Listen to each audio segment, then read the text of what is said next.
vous êtes allé à 5 à Verviers donc pour aider les sinistrés. Concrètement, qu'est-ce que vous avez fait hier? Alors la première chose, donc, on s'est d'abord rendu compte du drame qui se déroulait en fait, donc dans le sud de notre pays, et donc automatiquement le centre de jeunes d'Anderlecht automatiquement se mobilise directement quand on a affaire à des actions comme ça solidaires. Et donc le soir même, on s'est dit qu'est-ce qu'on peut faire, qu'est-ce qu'on peut mettre en place. Et donc la première chose, c'était de récolter des kits hygiène en fait, donc du neuf, etc., pour pouvoir au moins se brosser les dents, se laver, enfin.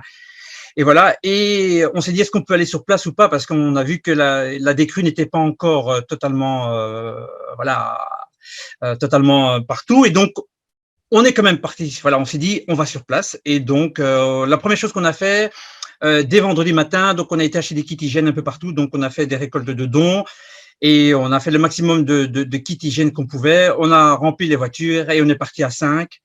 Dans un premier temps, voilà, pour aller voir sur place.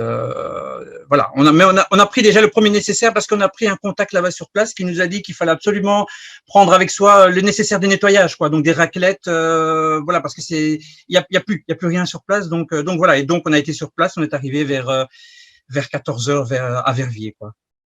Et alors sur place, qu'est-ce que vous avez fait? Vous avez aidé à dégager des meubles, vous avez nettoyé certaines maisons, vous avez aidé des gens. Qu'est-ce que vous avez fait concrètement? Ah là sur place, je pense que les demandes sont énormes, elles sont colossales, c'est impressionnant en fait. Dès qu'on est sorti, donc on arrivait tout propre, tout neuf, donc forcément les gens eux étaient déjà dans des états déplorables. Et voilà, on a été pris à partie par toutes les personnes qui pouvaient nous prendre. Et donc qu'est-ce qu'on a fait? On a déblayé, on a raclé, on a retiré des meubles. Parce qu'il faut savoir que tout est perdu. Quand on dit tout, on se rend pas compte. En fait, on est rentré chez une dame où il n'y a plus rien. En fait, on a dû tout déblayer, mais tout, il n'y a plus rien et tout est dans la rue. Plus rien, c'est plus rien en fait. C'est même plus un vêtement, c'est plus une brosse à dents, c'est plus un dentifrice, c'est plus de quoi cuisiner, plus de quoi et pas oublier, plus d'électricité, plus d'eau potable, plus de gaz. Donc, on a été happés, on est resté là jusqu'à 21h30, mais la solidarité est monstrueuse là-bas sur place parce qu'il y a des gens qui donnent à manger, des gens qui préparent des repas, des gens qui donnent de l'eau. Et voilà, et je pense que les gens ont avant tout, c'est vrai qu'il y a énormément de demandes de vêtements, etc., mais avant tout besoin de mains et de matériel pour pouvoir nettoyer. Le seul problème, c'est qu'il n'y a pas d'électricité et donc ça veut dire que des Karcher, ça fonctionne pas. Donc il faut des groupes électrogènes. Donc on lance cet appel s'il y a des personnes qui ont des groupes électrogènes qui ne savent pas quoi en faire, mais aller là-bas sur place pour pomper l'eau, etc., parce qu'il n'y a pas d'électricité et on se rend pas compte parce qu'on vit avec l'électricité tous les jours, mais sans électricité, c'est la catastrophe en fait. Et donc vous lancez justement cet appel alors que demain vous retournez avec encore plus de jeunes du centre de jeunes d'Anderlecht, vous retournez à Verviers demain.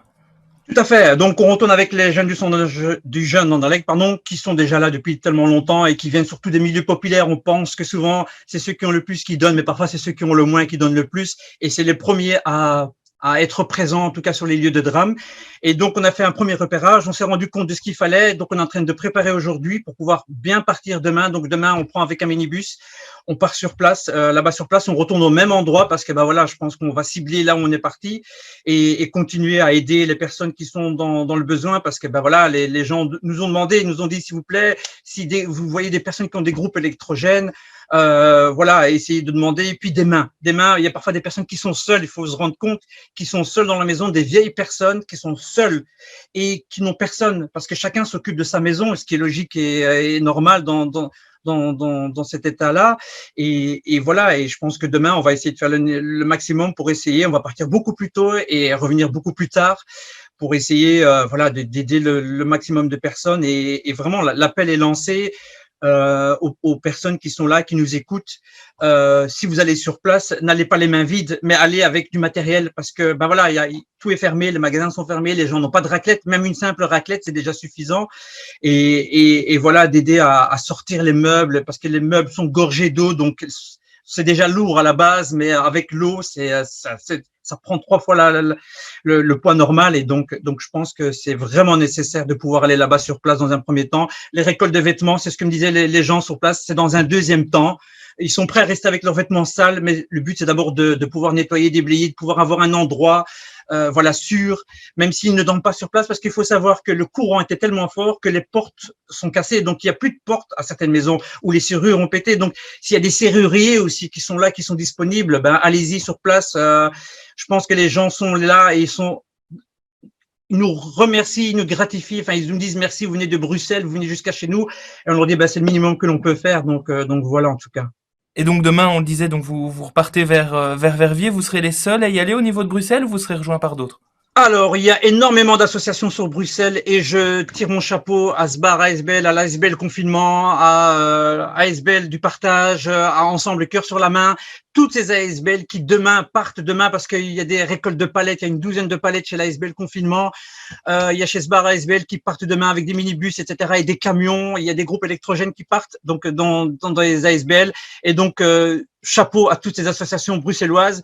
La majorité des quartiers vraiment très difficiles et populaires. Et moi, je tiens à tirer mon coup de chapeau à toutes ces ASBL et toutes ces initiatives citoyennes, en tout cas.